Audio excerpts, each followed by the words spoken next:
fait, ouais. Ça va.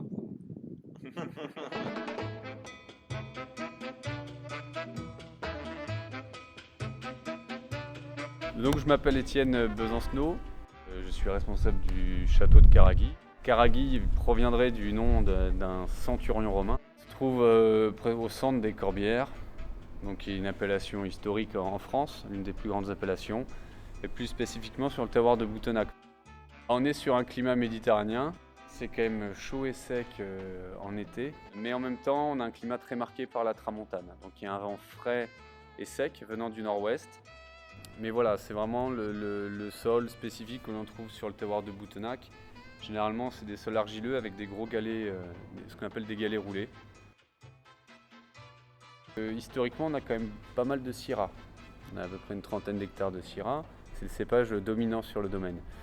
Mais après, voilà, on replante nous du carignan, qui est le cépage historique des Corbières, et notamment de Boutonacq, du Mourvèdre, du Grenache. Après, on a du cinsault.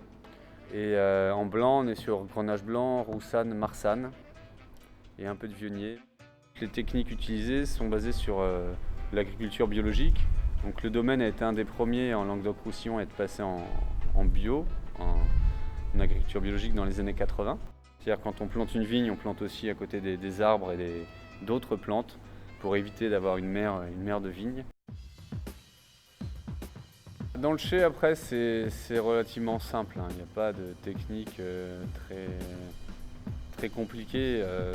L'idée première est de rentrer un raisin peut-être bête de dire ça, mais un raisin de qualité. Ici, on peut facilement dans le sud faire des vins très concentrés, très extraits. Et nous, on essaie de travailler dans le sens inverse. Voilà, on n'a pas de recette écrite. On a quelques outils qu'on utilise ou non en suivant la dégustation. On avait l'image de vin un peu rustique, un peu fort, un peu dur, un peu animal. L'idée, voilà, c'est une image un peu plus fraîche qu'il y a 10 ans, quoi. Donc vraiment, c'est exprimer de manière un peu plus subtile et délicate notre environnement.